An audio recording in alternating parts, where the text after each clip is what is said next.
Hola a todos, en esta oportunidad hablaremos de ese tema que puede que nos esté preocupando en la actualidad, y es que confluyen, sobre todo en el hemisferio norte, la circulación del virus que produce la gripe y el contexto actual de propagación comunitaria de la COVID-19. Por lo tanto, hablaremos un poco de las similitudes y diferencias y sobre todo enfocarnos en cómo disminuir la probabilidad de propagación de estos dos virus. Lo primero, enfocarnos, y me gusta siempre explicar, de dónde se derivan las enfermedades. Tienen una similitud, ambas enfermedades son producidas por un virus. En el caso de la gripe, el virus se llama influenza. Sobre todo infecta a los humanos, la de tipo A y tipo B.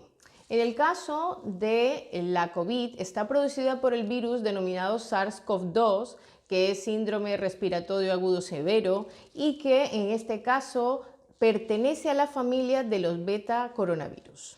Pasamos a un tema importante.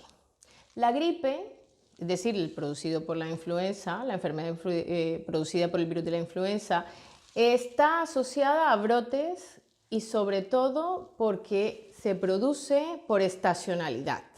En el caso de la COVID, esta estacionalidad no está establecida. Se ha visto que traspasa o pasa más allá de una estación en particular. Esa sería una primera diferencia. De otra manera, también entraríamos a temas importantes a tener en cuenta a la hora de aplicar las medidas preventivas para disminuir la probabilidad de adquirir estas infecciones y estas enfermedades, por lo tanto. ¿Cómo se propaga la gripe? Pues la gripe se propaga principalmente de persona a persona. ¿Y a través de qué? De las gotas respiratorias que salen de nuestra nariz y de nuestra boca al estornudar, toser o incluso hablar. ¿Qué puede ocurrir? Que esas gotas la inhale otra persona que esté cercana a nosotros y por lo tanto se produzca la propagación de la enfermedad. Puede ocurrir, pero menos frecuentemente, a través del contacto que tengamos con superficies que estén contaminadas con ese tipo de gotas respiratorias. En el caso de la COVID, también se propaga principalmente de persona a persona y de igual forma se propaga a través de las gotas respiratorias que salen de nuestra boca al toser, estornudar o incluso hablar. De igual manera, porque alguien muy cercano a nosotros la inhale. También puede ocurrir a través de esa contaminación, a través de las superficies, pero es verdad que en el caso de la COVID parece que hay mucha más proporción de contaminación a través de superficies que casi que de la gripe. En el caso de la COVID también es importante tener en cuenta y sobre todo porque ha sido un tema está siendo un tema muy controvertido, la manera como se propaga a través de los llamados aerosoles. Pero ¿y a qué le llaman aerosoles? En el contexto comunitario, y lo digo comunitario, es decir, a nivel de nuestras actividades diarias, un aerosol puede ser aquella gotita que disminuye de tamaño cuando gritamos, cuando cantamos o cuando hacemos actividad física muy enérgica. Pero es verdad que esa asociación de propagación se produce en lugares donde la ventilación no suele ser adecuada y donde hay demasiadas personas confluyendo en un momento. Eso es lo que hasta ahora se ha establecido, pero sigue en estudio porque no está muy bien definido dicha propagación en medios en donde no se den estas circunstancias que he comentado.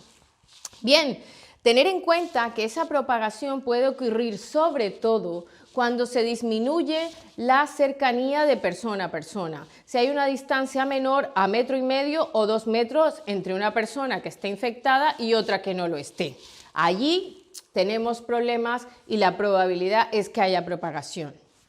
Continuando un poco, ¿qué ocurre? ¿Y qué tema es importante también tener en cuenta a la hora de mitigar el impacto o disminuir el impacto de estas enfermedades a nivel de la población? Es tener en cuenta qué población es la que suele verse más afectada y tener problemas más graves si se infectan. En el caso de la gripe, las personas más vulnerables, personas mayores de 65 años de edad, como ven ustedes allí, suelen tener complicaciones mucho más graves por esta enfermedad. Mujeres embarazadas, personas que tengan asma, personas con enfermedades cardíacas, accidentes cerebrovasculares, diabetes, VIH, SIDA, cáncer, niños con afecciones neurológicas, niños menores de 2 años y pacientes con enfermedad renal crónica. Son pacientes muy susceptibles de adquirir una enfermedad y ponerse muy malitos. En el caso de la COVID, también tenemos similitudes en este caso, pero es verdad que se ha visto que a partir de los 50 años, ya conforme vamos cumpliendo un poco más, va aumentándose esa probabilidad de empeorar o de ponerse más grave. ¿Qué quiero decir con esto? Es decir, un paciente de 60 años suele tener mayores complicaciones que el de 50 y así sucesivamente. El de 70 tendrá mayor probabilidad de complicarse, pero evidentemente mayores de 85 años el impacto es muy importante a nivel de resultados de salud, de ponerse muy malos. Bien, personas que viven en hogares de ancianos o centros de larga estancia también son muy susceptibles de adquirir la COVID. Pacientes con enfermedad pulmonar obstructiva crónica, de igual forma que en la gripe, el asma también se convierte en un factor de riesgo, afecciones cardíacas graves, la obesidad también, la obesidad severa también puede ser un grave problema. De igual forma que en la gripe, la diabetes, la enfermedad renal crónica, sobre todo los sometidos a diálisis, enfermedad hepática. Hay un grupo importante que tenemos que tener en cuenta que pueden sufrir una enfermedad muy grave, los pacientes que tienen algún tipo de dificultad en su sistema de defensa, que aquí estoy denominándolos como inmunocomprometidos. Pues bien, ¿quiénes son este tipo de pacientes? Pacientes con tratamiento del cáncer, pacientes que son asiduos al tabaco, pacientes con un trasplante de médula ósea o de cualquier otro tipo de órgano, deficiencias inmunes primarias, también secundarias, VIH, SIDA mal controlado, uso prolongado de corticoides y otros medicamentos que puedan inmunosuprimir nuestro sistema normal de defensa. ¿Qué ocurre? También es importante, porque siempre, como lo he dicho al principio, el objetivo de hablar de esto es un poco ver qué tenemos que hacer para prevenir la propagación. Y es importante tener en cuenta los síntomas y signos, porque esto nos debe alertar al acudir o llamar para tener atención sanitaria. Los síntomas y signos. Como ven ustedes allí, hay mucha similitud. Hay mucha similitud y esto para el personal sanitario implica un reto importante. En tiempos como este, donde tenemos que ser eficientes en el uso de los sistemas sanitarios, pues es un gran reto. ¿Por qué? Porque claro, podrían confundirse, es verdad. Ambas presentan fiebre, pueden presentar escalofríos. Ahora, es verdad que en la gripe no siempre se presenta fiebre, también es verdad, pero es un signo muy frecuente y en ambas ocurre. Tos en ambas ocurre, dolor de garganta ocurre en ambas, dolores musculares o corporales ocurre en ambas entidades, la congestión nasal o la secreción nasal también, el dolor de cabeza, la fatiga o cansancio ocurre en ambas. Es verdad que en el caso de la COVID sí que se presenta mucho más aún esa falta de aire o esa sensación de dificultad respiratoria. Hay también pérdida del gusto y del olfato. La diarrea, náuseas o vómitos es más frecuente en la COVID. En la gripe, ese tipo de síntomas suele dar más en niños que en adultos, pero en la COVID sí que está presente. Ahora bien, a partir de allí, de estos signos y síntomas y de todo lo que hemos enfocado al principio, entonces nos planteamos, ¿y ahora qué debemos hacer para que ambas entidades al confluir no generen tantas dificultades en la salud de la población?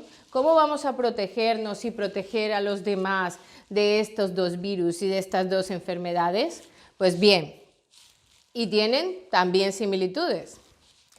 En el caso de la gripe, hay algo que, bueno, que vamos en ventaja en este momento, y es que la gripe sí que tiene una vacuna que se genera por cada año, ¿de acuerdo? Y es la principal medida preventiva para prevenir la gripe actualmente.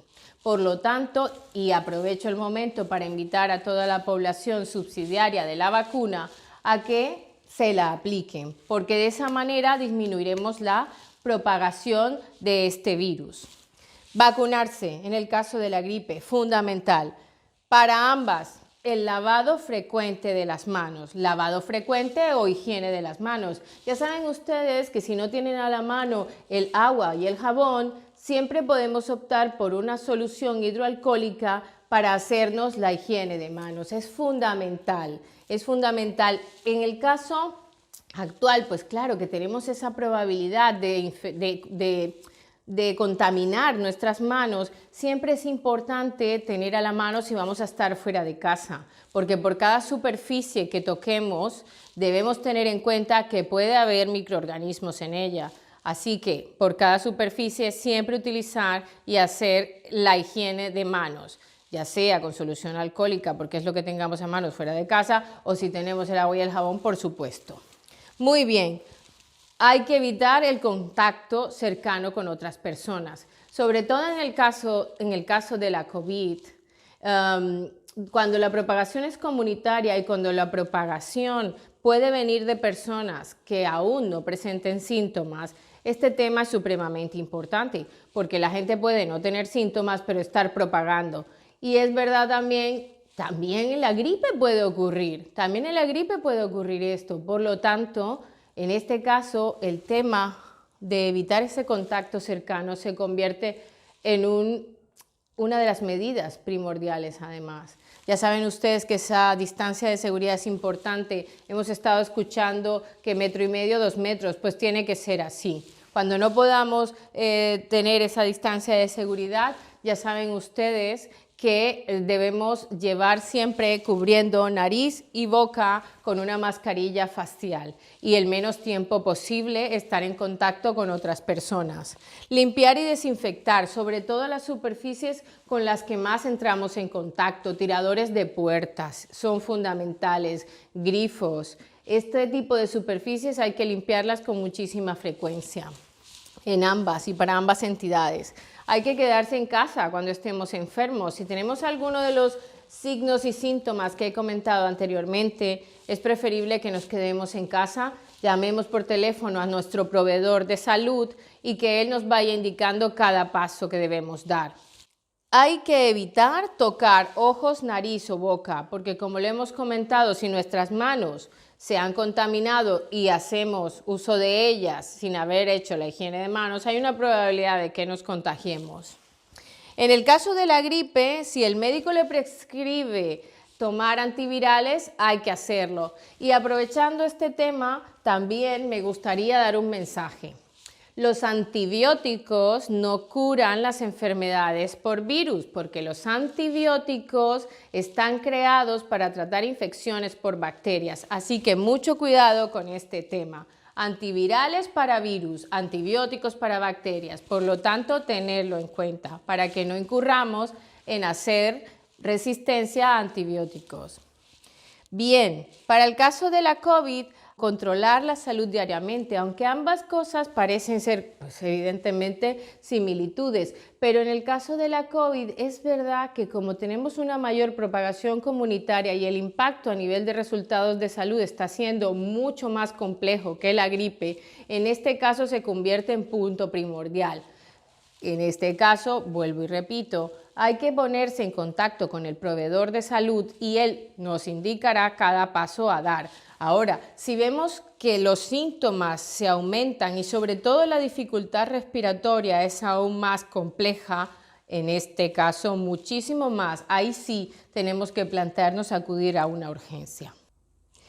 Me gustaría hacer un apartado especial sobre un tema que ha sido también controvertido en este contexto actual, y es el tema de la mascarilla facial. Es importante, como lo comentaba anteriormente, tener en cuenta que debemos usar una mascarilla que cubra sobre todo nariz y boca, pero es real que algunas mascarillas puede que no estén en el mejor estado posible, sobre todo cuando son de tela. El ajuste puede ser deficiente y quiere decir que podemos dejar expuesto a los demás a nuestras secreciones respiratorias, que como hemos dicho anteriormente es la manera como se propaga, y en este caso se propagan ambos virus, la gripe y la COVID, es decir, la influenza y el SARS-CoV-2. Yo quiero mencionarles y sobre todo me gustaría comentar lo primero, higiene de manos previa, que la he hecho pero no se ha visto, bueno, pero siempre tener en cuenta. Higiene de manos previa a la manipulación de la mascarilla. En este caso, esta es una mascarilla quirúrgica, pero a lo que voy y quiero que quede claro es que es importante que quede bien ajustada, cubriendo nuestra nariz y nuestra boca. Ajustada. ¿De acuerdo? Esto es el control de la fuente de propagación de los virus, así que tiene que hacerse correctamente. Esto es lo que deberíamos intentar utilizar siempre, ya sea, en este caso es una quirúrgica, pero también hay mascarillas higiénicas, de hecho también homologadas, en este caso por la norma UNE tenemos homologadas mascarillas higiénicas, y al igual que las quirúrgicas, pero lo importante es utilizarlas y teniendo ese test de sellado adecuado y además que estén en buen estado. Este tipo de mascarillas, si se saturan, ¿qué quiere decir que se saturan? Que están muy humedecidas, tenemos que cambiarlas inmediatamente, porque si tienen mucha humedad, cuando hagamos una expiración muy fuerte, ya puede traspasar alguna gota esas capas de las cuales está dotada la mascarilla. Así que es un tema también a tener muy en cuenta. Este tipo de mascarilla que les estoy mostrando aquí es una mascarilla que realmente debería utilizarse solo en el entorno sanitario o en algún paciente que lo tenga indicado por indicación médica. Esta es una mascarilla FFP2. Pero como ven ustedes, tiene aquí una especie de dispositivo. Ese dispositivo es una válvula de exhalación. Pues esa válvula de exhalación hace, como su nombre lo indica, que por ahí pueda ocurrir la exhalación de alguna de las gotas de nuestra nariz y nuestra boca. Por lo tanto, no se deben utilizar. No se deben utilizar. A nivel poblacional esto no está indicado. Por lo tanto, debemos suprimirlas. Si esto se utiliza en el entorno sanitario, debe llevar otro tipo de dispositivo por encima que cubra y proteja a los demás de esa exhalación que sale. Por lo tanto, quiere decir que si nos han indicado a nivel sanitario, el médico ha indicado que usted debe usar una FFP2 por alguna condición que así lo indique, tiene que utilizar este tipo de mascarilla, que también es una FFP2, pero sin la válvula de exhalación. Y lo mismo, es importante que haga el test de sellado, de tal manera que cubra bien nariz y boca. Y de esta manera se protege usted y protege a los demás. ¿De acuerdo? Al retirarla, ¿cómo lo va a retirar? De esta manera. Y tener en cuenta, si usted ha estado manipulando superficies o algún tipo de objeto, teniéndola puesta y se la va a retirar, recuerde, antes de manipularla, nuevamente, higiene de manos. Retírela de esta manera. Y presérvela en un lugar limpio y seco. La duración de las mascarillas también ha sido un tema muy controvertido. Les explicaba, por ejemplo, que si sentimos un nivel de saturación, es decir, si está muy húmeda, debe retirarla, pues eso aplica para todo tipo de mascarilla. Si el test de sellado no es el adecuado y ve usted que no le sirve, que no sella, que no encaja bien en la nariz y no le cubre bien la boca, también es motivo para desecharlo. Y en el ámbito sanitario, que ya eso es un tema aparte, pues es verdad que los fabricantes estipulan un tiempo para cada una de las mascarillas o tipo de mascarillas que se utilicen. Bueno, quiero agradecerles que estén este ratito con nosotros. Espero que a través de este vídeo hayan logrado aclarar cómo afrontar esta nueva etapa de la gripe y la COVID. Me gustaría, antes de despedirme del todo, comentar que ya tenemos datos de que al estar utilizando medidas preventivas para la COVID, estamos mitigando también el impacto de la propagación de la gripe. Se han visto ya datos del hemisferio sur que así lo indican.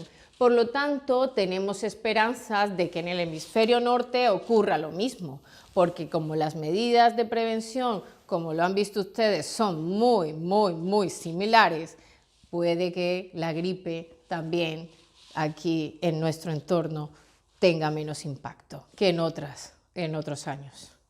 Me encantaría volver a tenerlos aquí. Cualquier duda, escribirnos al canal y estaremos encantados de resolver las inquietudes. Muchas gracias.